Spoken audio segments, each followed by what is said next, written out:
Hello friends, welcome to our channel. तो आज की वीडियो का थंबनेल देखकर ही आप लोग को आइडिया लग गया होगा कि मैं बात किस बारे में करने वाला हूँ। जी हाँ दोस्तों, मैं एसएससी स्टेनोग्राफर का एग्ज़ाम जो कि शेड्यूल्ड है मार्च लास्ट में, उसके बारे में बात करूंगा कि इतने कम दिनों में आपकी स्ट्रेटजी क्या होना चाहिए, कैसे आप स्कोर को अपने जो आपका इस समय स्कोर आ रहा है उसको आप बहुत हाई लेवल तक पहुंचा सकते हैं। देखिए, एकदम ध्यान से वीडियो को देखिएगा, क्योंकि यहाँ पर जो मैं बताने वाला हूँ किसी एक पार्टिकुलर इंसान का शेड्यूल आपके ऊपर थोपने नहीं वाला हूँ। बस मैं आपको बता रहा हूँ कि आपको स्ट्रेटजी क्या बना के चलनी है, और यही बहुत ही ज़्यादा बेनिफिशियल आपको होगा। अगर आपको लगेगा कि बेनिफिशियल है तो आपको एक हफ्ते या 10 दिन बाद आके बताना पड़ेगा कमेंट में, और अगर आपको लगा बेनिफिशियल नहीं तो फिर आप बता सकते हैं। देखिए, अगर आप ईमानदारी से करेंगे तो फिर डेफिनेटली यार बेनिफिशियल है ये, ठीक है। इसलिए है क्योंकि आप देखेंगे कि इसमें जो स्ट्रेटजीज बताई जाएंगी उसमें हर एक चीज़ को मैं कवर करूँगा, ठीक है। चाहे आपका 100 मार्क्स का इंग्लिश हो, चाहे आपका रीजनिंग हो, और चाहे आपकी जो है जीके की बात हो। लेकिन आपको मैं फिर से बता देना चाहता हूँ, जो लोग अपनी प्रिपरेशन अभी स्टार्ट किए हुए हैं 1 या 2 महीने पहले, उनके लिए ये वीडियो बिल्कुल भी नहीं है। ये वीडियो उनके लिए है जिनका कोर्स एक बार कंप्लीट हो चुका है, वो अपनी प्रिपरेशन कर रहे हैं, उनको एग्ज़ाम देना है और सच में एग्ज़ाम को निकालना चाहते हैं। अभी आप अगर जो है फर्स्ट ट्रायल दे रहे हैं या फिर आपकी प्रिपरेशन नहीं है तब आप दे रहे हैं, तो आपको देखिए इफेक्ट तो करेगा, जाहिर सी बात है, आपके मार्क्स तो बढ़ेंगे। लेकिन आपके मार्क्स इतने बढ़ जाएं कि अगर आपके 70 से 80 मार्क्स आ रहे हैं, डायरेक्ट आप कट ऑफ को पार कर जाओ, तो इतनी जल्दी 15 दिनों में वो नहीं होगा, जो कि सच बात है, वही मैं आप लोग के सामने बता रहा हूँ, ठीक है। तो जो लोग पहले से तैयारी कर रहे हैं उनकी स्ट्रेटजी में प्रॉब्लम आती है। तो पहले हम बात करेंगे उनकी स्ट्रेटजी के बारे में कि कैसे उनकी स्ट्रेटजी रहेगी। लेकिन उससे पहले मैं आपको बताना चाहता हूँ कि जो हमारा एग्ज़ाम है, क्या वो पोस्टपोन होगा कि नहीं होगा। बहुत सारे लोग ये क्वेश्चन है, और उनकी तैयारियों पर भी काफ़ी इफेक्ट पड़ रहा है। तो यार मेरा एक सुझाव है कि रियलिटी में जियो, ठीक है। जो काल्पनिक दुनिया है उसमें बिल्कुल मत जियो। अगर मान लो आप सोचते हो कि होली है, एग्ज़ाम पोस्टपोन हो गया, 10 दिन हो गया, 15 दिन हो गया, तो आप कहीं ना कहीं आपके अंदर जो आएगा, एक से थोड़ा रिलैक्स फील करोगे और अपनी तैयारी में आप वो एफर्ट नहीं दे पाओगे। और अगर आपको लगता है कि नहीं एग्ज़ाम टाइम पर ही होगा, तो भी आप अपने आप को टेंशन जो है दे के रखोगे। आपको ये होगा कि देखिए, कहीं ना कहीं आपके माइंड में ये जरूर आएगा कि एग्ज़ाम पोस्टपोन होगा कि नहीं होगा, होगा कि नहीं होगा, तो ये आपकी तैयारी पे इफेक्ट कर रहा है। तो इसके लिए मैं आपको बताना चाहता हूँ फ्रेंड्स कि होली है 29 मार्च को। तो होली के दिन एग्ज़ाम बिल्कुल नहीं होगा, ये डेफिनेटली श्योर है मेरी तरफ से, जहाँ तक मेरी समझ है। होली के दिन एग्ज़ाम ना हो पाने का कारण क्या है कि हर गली, हर चौराहे, हर मोहल्ले में आपको डीजे और कलर उड़ता हुआ हर तरफ दिखेगा। खासकर 29 तारीख को जो पहला शिफ्ट होगा उसकी बात मैं करूँ तो उस कलर के बीच में, उस डीजे के हर तरफ पानी से होली खेली जाती है। कितना भी हम लोग बोलते हैं कि ड्राई होली खेले, लेकिन पानी कलर का चलना स्वाभाविक है होली के दिन। तो आप किस हाल में पहुंचेंगे अपने सेंटर पे, ये एसएससी को भी पता है, और जो बंदा एग्जाम करेगा उसको भी पता है कि आप किस हाल में पहुंचने वाले हैं सेंटर पे। तो 29 का एग्ज़ाम बिल्कुल नहीं होने वाला है, स्पेशली मैं फर्स्ट शिफ्ट की बात करूँ। और हो सकता है 29 को सेकेंड शिफ्ट वाला भी कैंसिल कर दें। तो हो सकता है कि 29 वाला पहले भी लिया जा सकता है। लेकिन ऐसा भी नहीं है कि 10 दिन पहले या फिर 5 दिन पहले ले लेंगे, क्योंकि ऑलरेडी एसएससी के और भी एग्ज़ाम्स लगे हुए हैं। तो आप ये मान के चलिए कि एसएससी का एग्ज़ाम इस बार जो है 1 डेढ़ महीने लेट भी नहीं होगा, और 10 15 दिन पहले भी नहीं होगा। हो सकता है 2 4 दिन या एक ही 2 दिन, या ऐसा भी हो सकता है कि सिर्फ 29 वाले एग्ज़ाम को आगे करके एक को लेके चला जाए। तो आपको टोटल यही मान के चलना है कि आपका एग्ज़ाम जो है वो 30 तारीख को हो जाएगा। 30 से आपको यही मान के चलना है, सिर्फ 15 दिन आपके पास है। जो कुछ आप कर सकते हैं, जितना अपना एफर्ट दे सकते हैं, यही 15 दिन आपके पास हैं, दे दीजिए। अब देखिए, ये जो वर्ड मैंने बोला ना कि जितना इफेक्ट आप डाल पाए अपने स्टडी पे, जितना आप अपनी ताकत झोंक पाए, ये वर्ड सुन के काफ़ी ज़्यादा लोग मोटिवेट हो गए होंगे। अब वो सोचेंगे कि अब 12 से 15 घंटे से कम नहीं देना है मुझे अपने स्टडी पे। तो यही सबसे गलत चीज़ होती है। यार देखो, एक साइंटिफिकली प्रूव्ड है ये चीज़ कि 6 7 घंटे से ज़्यादा हमारा ब्रेन किसी चीज़ को लेता ही नहीं है। अगर आप 10 12 घंटे स्टडी कर रहे हो, तो या तो आपकी बहुत दिनों से स्टडी करते करते हैबिट हो गई है। अगर आपकी हैबिट हो गई है तो भाई वो हैबिट वाले तो 15 घंटे 20 घंटे भी पढ़ सकते हैं ना। लेकिन सब इतना नहीं कर सकते, आप एक नॉर्मल इंसान हो। तो आपके लिए मैं डेली बता रहा हूँ, 5 से 6 घंटे इनफ होते हैं। अगर आपका एग्ज़ाम हो गया हो तो आप उसको 7 से 8 घंटे में डाल लो। अगर आप उससे भी ज़्यादा पढ़ने की सोचते हो कि साल भर आपने पढ़ाई नहीं की है, 2 3 महीने पढ़ाई नहीं की है, यही हम पढ़ेंगे 15 15 घंटे और इसी में कवर हो जाएगा, तो बिल्कुल नहीं होगा। बल्कि आपके ब्रेन पे इतना ज़्यादा प्रेशर पड़ेगा कि आप बीमार भी पड़ने लग जाओगे। तो देखिए फ्रेंड्स, वीडियो को लंबी नहीं करना मेरा उद्देश्य है। मैं सच्चाई बताने आपको आया हूँ कि जो भी स्ट्रेटजीज होती हैं वो अपने अकॉर्डिंग आप समझिए, खुद को पहचानिए और अपनी स्ट्रेटजीज बनाइए, ठीक है। अब मैं आपको अभी व्हाइट बोर्ड पर ले चलता हूँ अपने, और वहाँ पे दिखाता हूँ कि स्ट्रेटजी बनाते कैसे हैं और कैसे हम हर सब्जेक्ट को कवर कर पाएंगे। वीडियो डेफिनेटली लंबी हो रही है, मुझे पता है, और हो सकता है ये 10-15 मिनट से भी लंबी वीडियो जाए, लेकिन जो चीज़ बताऊँगा फैक्ट बताऊँगा। आप उसमें आप देखेंगे कि आपका 100 मार्क्स का जो है, पूरी की पूरी इंग्लिश भी कवर हो रही है, आपका पूरा जीके भी कवर हो रहा है, और ऐसा नहीं कि बस कवर हो रहा है, कवर हो रहा है विद इंटरेस्ट, आपका इंटरेस्ट जगेगा उसमें, और रीजनिंग भी आपकी कवर हो जाएगी। और साथ ही साथ जो आपका मॉक टेस्ट है, जो आप प्रैक्टिस सेट देते हो या फिर मॉक देते हो, वो भी इंक्लूडेड है। सिर्फ और सिर्फ 7 से 7.5 घंटे आपको लगेंगे। और मैं तो कह रहा हूँ, अगर आप अपनी प्रैक्टिस को बढ़ा देते हो, मतलब जैसे 2-4 दिन आप करोगे, तो आपको इस प्रैक्टिस में ढलने की आदत हो जाएगी, जो कि अभी मैं बताऊंगा। तो आप उसको 6 से 6.5 घंटे में भी बहुत आसानी से कर सकते हो। ये अपनाया हुआ प्रैक्टिस है फ्रेंड्स, इसलिए मैं इतना दावे के साथ बोल रहा हूँ। चलिए अपने व्हाइट बोर्ड पे आपको लेकर चलते हैं और दिखाते हैं कि क्या बात मैं बताने वाला हूँ। आइए देखते हैं फ्रेंड्स व्हाइट बोर्ड पे कि एसएससी स्टेनोग्राफर पे कैसे अपनी स्टडीज़ को हम बनाते हैं। सबसे पहले बात करेंगे इंग्लिश सेक्शन की, और आपको पता है इंग्लिश जो हमारी टोटल आती है वो आती है 100 मार्क्स की, ठीक है। अब देखिए, मैं डिटेल में आपको यहाँ पे नहीं बताने वाला हूँ कि कितना एरर आता है, कितना नरेशन आता है, कितनी वॉइस आती है, आपको सब कुछ अच्छे से पता है। अब मैं आपको ये बताता हूँ कि सबसे पहले तो इन दिनों में आपको ग्रामर की बुक अगर आपने पहले से एक बार कंप्लीट कर ली है, चाहे आप लूसेंट से पढ़ते हो, चाहे आप परफेक्ट इंग्लिश से पढ़ते हो, या फिर नीतू मैम की बुक से पढ़ते हो, किसी भी बुक से पढ़ते हो, अगर आपका ग्रामर कंप्लीट है, फिर तो आप उसको अपने आधे घंटे के शेड्यूल में रखेंगे। डेली आपको 30 मिनट ग्रामर पढ़ना है। ग्रामर के रूल्स जो होंगे, या फिर आप उसमें जो एक्सरसाइज होंगे, जो क्वेश्चंस होंगे, उसको आप पढ़ सकते हो, ठीक है। अगर आपने कंप्लीट किया है तो, अगर आपने कंप्लीट नहीं किया है तो इस समय उसको बिल्कुल भी आप रहने दीजिएगा, ठीक। आपको क्या करना है फ्रेंड्स, मैं बताता हूँ कि एक एसएससी की बुक आती है, मैंने पहले भी अपने वीडियोस में बताया हुआ था, ठीक है। एसएससी की घटना चक्र आती है, जिसमें प्रीवियस ईयर दिए होते हैं। और सबसे ज़्यादा फेमस बुक है जो एसएससी की घटना चक्र के अलावा, वो है किरण की, जो कि वाकई में बहुत ज़्यादा फेमस है, ऑल इंडिया फेमस है वो। लेकिन घटना चक्र इसलिए मैं बताता हूँ क्योंकि उसमें हर एक क्वेश्चन के नीचे एक्सप्लेनेशन जो दिया गया है ना, बहुत ही अच्छा एक्सप्लेनेशन है, बहुत ही ऑथेंटिक एक्सप्लेनेशन है। यानी कि जैसे कोई रूल है तो उसके बारे में, उस रूल में तो दिया ही गया है, उससे रिलेटेड और भी 2-3 रूल्स उसमें दिए गए हैं, काफ़ी सारे क्वेश्चन में ऐसा है। तो और किरण में ये भी होता है कि एक ही पेज में आपको मिलेगा कि जैसे ये एक पेज है मान लीजिए, यहाँ पर ही आपको इस टाइप से क्वेश्चंस जो है दे दिए जाते हैं। तो ये आपको देखने में थोड़ा सा प्रॉब्लम क्रिएट करता है। देखिए, ये सिर्फ बात है नज़रिए की, बाकी क्योंकि प्रीवियस ईयर क्वेश्चन है तो दोनों में चीज़ें सेम है, कोई भी अलगाव नहीं है, ठीक। लेकिन अगर आपके पास घटना चक्र है तो आप उससे पढ़िए, अगर किरण के है तो उससे पढ़िए, दोनों में सेम चीज़ें ही हैं। तो सबसे पहले हम देखें इंग्लिश में क्या करेंगे। सबसे पहले तो हमारी 1 घंटे का स्लॉट होगा, ठीक है। इंग्लिश का मैं 3 घंटे देने के लिए बताया हूँ आपको। जो 1 घंटे का स्लॉट हमारा है, इसको हम 20-20 मिनट के पार्ट्स में बांट देंगे, ठीक। ये 20 मिनट, 20 मिनट और 20 मिनट है। 20 मिनट आपको इधर करने हैं प्रीवियस ईयर से, चाहे 10 इधर हो पाए, चाहे 15 हो पाए, चाहे 20 हो पाए, या फिर 5 हो पाए, ठीक है। 20 इधर आपको, जैसे आप अगर ये स्टडी स्टार्ट करोगे तो हो सकता है 20 मिनट में आप 10 इधर ही कर पाओ, 15 इधर ही कर पाओ, लेकिन जब आप प्रैक्टिस करते जाओगे तो आपको क्या पता चलेगा कि कई सारे क्वेश्चंस आपके प्रीवियस ईयर में रिपीट हो रहे हैं। तो आप एक कलर्ड पेन रखो और जो भी क्वेश्चन आप पढ़ चुके हो उस पर ऐसे टिक करते चले जाओ। फिर अगर आप कोई क्वेश्चन देखे, आप उसका रूल पहले ही पता है, तो उसको तो सेकंड भी नहीं लगेंगे आपको टिक करने में। तो इस तरह आप 20 मिनट में 25 से 30 क्वेश्चन आराम से इधर के कर सकते हो। और इसी 20 मिनट में इम्प्रूवमेंट के भी हम क्वेश्चंस करेंगे। 20 मिनट में हो सकता है 10 इम्प्रूवमेंट आप कर पाओ या फिर 15, उससे नहीं मतलब है, 20 मिनट डेली देना ही देना है। और जो हमारा 20 मिनट बचा उस पर हम नरेशन और वॉइस पढ़ेंगे।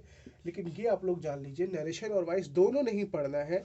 एक दिन नरेशन पढ़ना है, एक दिन वॉइस पढ़ना है, फिर एक दिन नरेशन पढ़ना है, एक दिन वॉइस पढ़ना है, ठीक है। यानी कि इसको पढ़ना नहीं है ग्रामर की बुक से, इसके क्वेश्चंस लगाने हैं, इसके क्वेश्चन की प्रैक्टिस करनी है, ऑप्शंस को एलिमिनेट करना आपको सीखना है, जैसे कि बुक में दिया जाता है। ये भी प्रीवियस ईयर से होगा।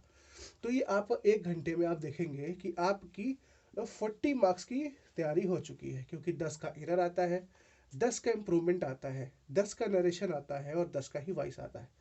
अगर आपने तैयारी की है तो आप इसकी प्रैक्टिस कर सकते हैं। सिर्फ ग्रामर की रूल वाली बुक लेके बैठने से आप कभी भी तैयार नहीं कर पाएंगे। ठीक, जो हमारा दूसरा 1 घंटा है, ये हमारा दूसरा 1 घंटा है। इसमें आपको सबसे पहले तो ये जानना है कि आधे घंटे आपके, इसको 2 पार्ट में हम बांटेंगे। आधे घंटे आपको क्लोज की प्रैक्टिस करनी है, क्लोज टेस्ट। ये भी आपको प्रीवियस ईयर से भी आप कर सकते हो, किसी भी बुक से कर सकते हो, आपको बस प्रैक्टिस करनी है। अगर प्रीवियस ईयर से करेंगे तो आपको ज़्यादा अच्छा रहेगा, आपके लिए ज़्यादा बेनिफिशियल रहेगा। और आपको इस तरह टारगेट बना के नहीं चलना है कि मैं पेज वाइज ख़त्म करूँगा, कि इतने क्वेश्चन है तो डेली मुझे इतना पढ़ना है। ठीक है, ये आप पहले कर सकते थे, लेकिन इस टाइम पे नहीं कर सकते, क्योंकि इस टाइम अगर बहुत ज़्यादा आप पढ़ रहे हो, ख़त्म किए पढ़े हो, ख़त्म किए पढ़े हो, आपके ब्रेन में ही नहीं जा रहा है, आपको कुछ समझ में ही नहीं आ रहा, तो कोई फ़ायदा नहीं है। तो इन सारे चीज़ों के दौरान आपको पहले बहुत कूल रहना होगा। उसके बाद आप आधे घंटे जैसे क्लोज टेस्ट पढ़ रहे हैं, उसके बाद जो हमारा आधा घंटा बच रहा है उसमें आप सीधा सीधा चले आइए आपका रीडिंग करने। जो आप रीडिंग करेंगे वो आप, मैं इस समय आपको न्यूज़पेपर बिल्कुल नहीं सजेस्ट करूँगा। न्यूज़पेपर पहले के दिनों में पढ़ते थे आप, ठीक है, या फिर आप सिर्फ न्यूज़ के लिए पढ़ रहे हैं तो अच्छी बात है। प्रीवियस ईयर की बुक उठाइए, उसमें काफ़ी सारे कंप्रेंशंस दिए गए हैं, उसको आप प्रैक्टिस नहीं करना है आपको कि आपने क्वेश्चन सॉल्व कर लिया, नहीं। सिर्फ आपको पैसेज पढ़ने हैं, उसकी मीनिंग समझनी है, स्टोरी समझ के। अब यहाँ पर आप देखिए 20 मार्क्स का आपका आता है क्लोज टेस्ट, और आपके जो कंप्रहेंशन से आते हैं वो दो चीज़ में आते हैं। एक तो रीडिंग कंप्रहेंशन आता है 5-5 का 3, और उसके बाद साथ ही में आपका जो PQRS होता है, पैराजम्बल जिसको बोलते हैं, वो भी 5 का आता है। तो मिलाकर देखा जाए तो 40 मार्क्स तो ये भी आपका कंप्लीट बन चुका है। ठीक है, आप डेली टच कर रहे हो 80 मार्क्स को। अब मैंने बताया था आपको इंग्लिश पे कम से कम 3 घंटे देने। अब यहाँ पर देखते हैं हमारा तीसरा आवर क्या करता है। तीसरा आवर में हमको सबसे पहले ये देखने वाली चीज़ है, तो जो पहला आधा घंटा होगा इसमें आपको पता है कि अभी 20 मार्क्स बच रहे हैं, जो कि बहुत ज़्यादा इम्पॉर्टेंट है। That is fill in the blanks and हमारी वोकैब्स। तो आधे घंटे में आपको वोकैब्स करनी है। ठीक, अब वोकैब्स में आपको क्या करना है, अगर आप किसी बुक से पढ़ रहे थे अभी तक, जैसे ब्लैक बुक से पढ़ रहे थे या दिलीप कुशवाहा जी की वर्ड पावर पढ़ रहे थे, तो आपको बेसिकली उसका रिवीजन करना है। अगर आपने अभी तक किसी भी बुक को कंप्लीट नहीं किया है, आप इस पोजीशन पे नहीं है कि आप रिवीजन करें, आपको फर्स्ट टाइम स्टार्ट करनी है, तो सीधे सीधे आपकी प्रीवियस ईयर में जो भी वोकैब्स हैं वो सारी आपको पढ़नी है। प्रीवियस ईयर आपको पूरा कंप्लीट होना चाहिए, चाहे एंटोनिम की बात करें, चाहे सिनोनिम की बात करें, चाहे हम बात करें इडियम एंड फ्रेजेस की, तो आपको वो पता होना चाहिए। ठीक है, तो आधे घंटे आप वोकैब्स में, इसमें इडियम एंड फ्रेजेस भी रहेंगे, ऐसा नहीं कि सिर्फ एंटोनिम एंड सिनोनिम। ठीक है, इडियम एंड फ्रेज भी आधे घंटे में आपको करना है। अब आप उस अपने अकॉर्डिंग आधे घंटे में आप 20-20-20 करते हो, और मैं ये सजेस्ट करूंगा कि आप एंटोनिम सिनोनिम कम रखना, 10-15 या 20 ही रखना, लेकिन जो आपका इडियम एंड फ्रेज है उसको कम से कम 30 याद करना है, क्योंकि बहुत जल्दी याद हो जाता है। और कोशिश करना कि 5 मार्क्स का जो इडियम एंड फ्रेज आता है, 5 में से 5 या फिर 4 हर हाल में आपके सही होने चाहिए, और बहुत ईजी होता है इडियम फ्रेज याद करना। तो आप कोई भी स्टोरी वाइज, कोई भी ट्रिक वाइज आप इसको याद कर सकते हैं। अब जो हमारा आधा घंटा बच रहा है, इसमें आप क्या करोगे, इसमें आप प्रैक्टिस करोगे अपने ग्रामर की बुक की। जो आपका ग्रामर वाला बुक है इसको आपको पढ़ना है, जो आप रूल्स, क्योंकि मैंने पहले ही बताया अगर आपने पहले ग्रामर की बुक कंप्लीट नहीं की है तो आपके लिए स्ट्रेटजी बिल्कुल नहीं है। अगर आपने पहले ग्रामर की बुक कंप्लीट कर ली है, आपको सिर्फ रिवीजन करना है दूसरी या तीसरी बार, तो आप देखेंगे फटाफट एक एक दिन में एक एक चैप्टर आप आराम से रिवाइज कर सकते हो। यहाँ पे आपको ग्रामर की बुक के क्वेश्चंस की प्रैक्टिस बिल्कुल भी नहीं करने के लिए मैं कह रहा हूँ।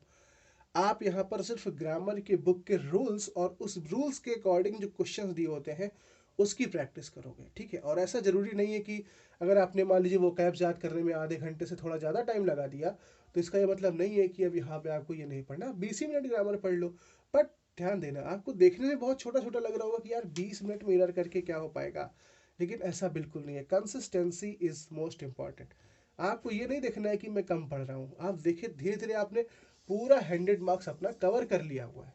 इसमें फिल इन द ब्लैंक्स नहीं है, क्योंकि वो आपके इसी के इर्द गिर्द कंप्लीट हो जा रहा है। आपने यहाँ पे पढ़ाई की और आपने यहाँ पे पढ़ाई की। ठीक है, तो यहाँ पे आपका फिल इन द ब्लैंक्स की अच्छे से तैयारी हो रही है। तो आपने जो टोटल दिया वो टोटल आपने 3 आवर्स दे दिए अपने इंग्लिश की प्रैक्टिस को, और पूरा ये डेडिकेटेड है आपके एसएससी स्टेनोग्राफर के एग्ज़ाम के ऊपर, किसी और एग्ज़ाम की बात नहीं। देखिए एसएससी में 100 मार्क्स की आती है, तो हमको प्रैक्टिस अच्छे से करनी ही पड़ेगी। अब इन सब को करने के बाद आपके मन में ये हो रहा होगा कि क्या इतना ही इनफ है? तो बिल्कुल नहीं। अभी आपको 2 घंटे का मॉक भी देना है। ये आपने 3 घंटे स्टडी की है, अब आपको 2 घंटे का मॉक भी देना होगा। 2 घंटे का मॉक आपको देना बहुत जरूरी है। कोशिश करिए कि शाम के टाइम में सेकेंड मीटिंग में अपना मॉक टेस्ट रखिए, उठते ही नहीं, ठीक है? उठते ही आप ये सब करिए।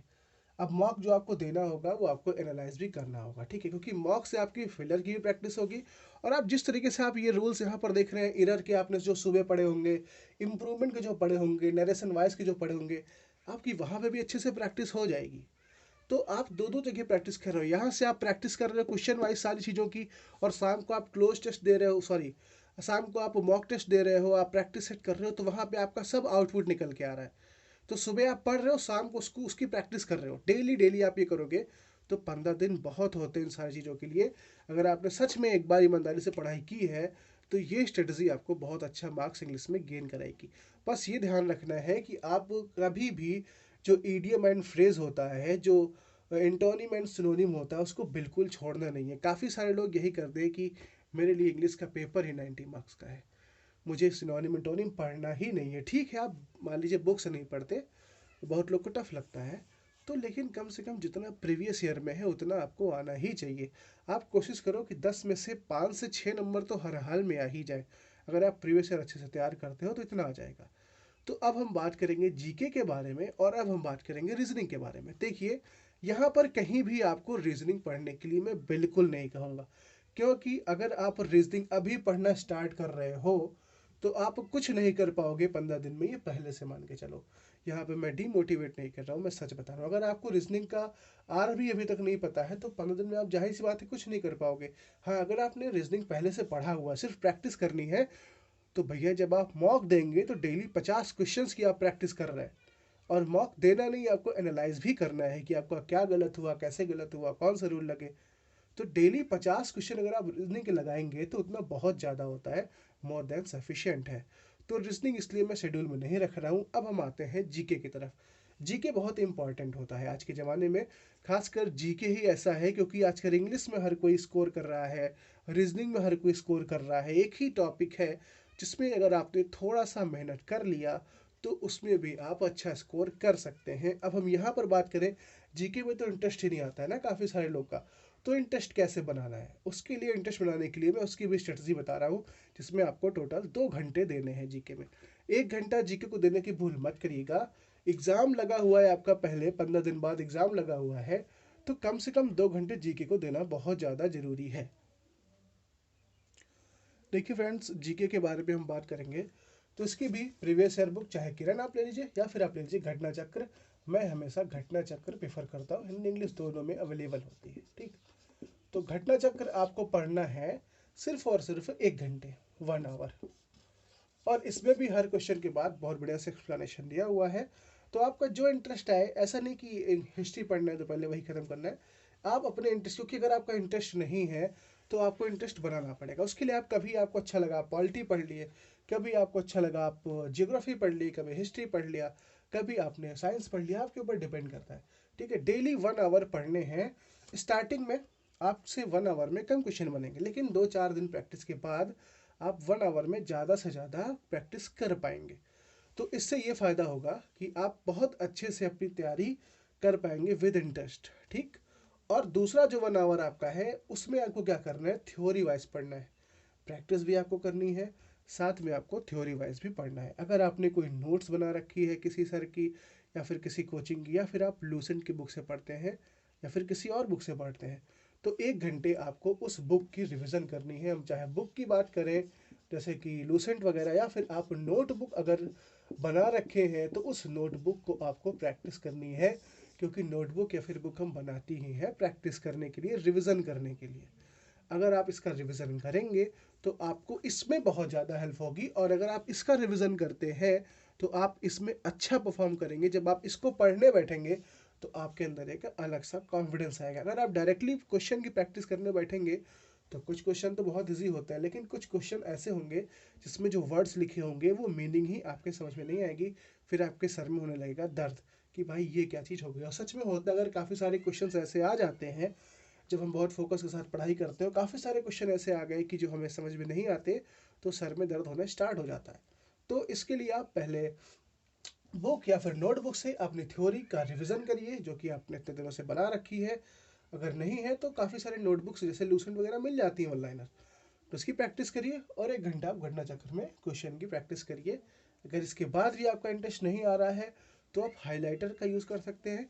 क्वेश्चन आंसर जो भी आपको हाईलाइट पॉइंट लगे, ये नहीं कि पूरा रंग डाला आपने उसे, जो भी इंपॉर्टेंट पॉइंट लगे, जो लगता है कि आपको हाँ ये इंपॉर्टेंट है, वो आप हाईलाइट करके भी पढ़ सकते हैं। तो इससे आपका ये होगा कि बहुत ही अच्छे से इंटरेस्ट के साथ आप पढ़ाई कर डाल रहे। अब देखिए इसमें आपको लग कितने घंटे रहे हैं, ठीक है। इसके लिए हम बात करते हैं डेली कितने घंटे लग रहे हैं। तो सबसे पहले हम देखते हैं इंग्लिश के लिए। इंग्लिश में मैंने बताया 3 घंटे प्रैक्टिस पे, और 2 घंटे मैंने बताया आपको जीके के लिए, और 2 घंटे ही मैंने बताया मॉक के लिए। लग कितना रहा है आप खुद ही जोड़िए। Total 7 hours a day. इसमें आपका मॉक भी हो जा रहा है और अच्छे से तैयारी भी हो जा रही है। आप आधे घंटे या फिर 15 मिनट टाइम निकाल के 1-2 स्टोरीज से वीडियो देख लीजिए।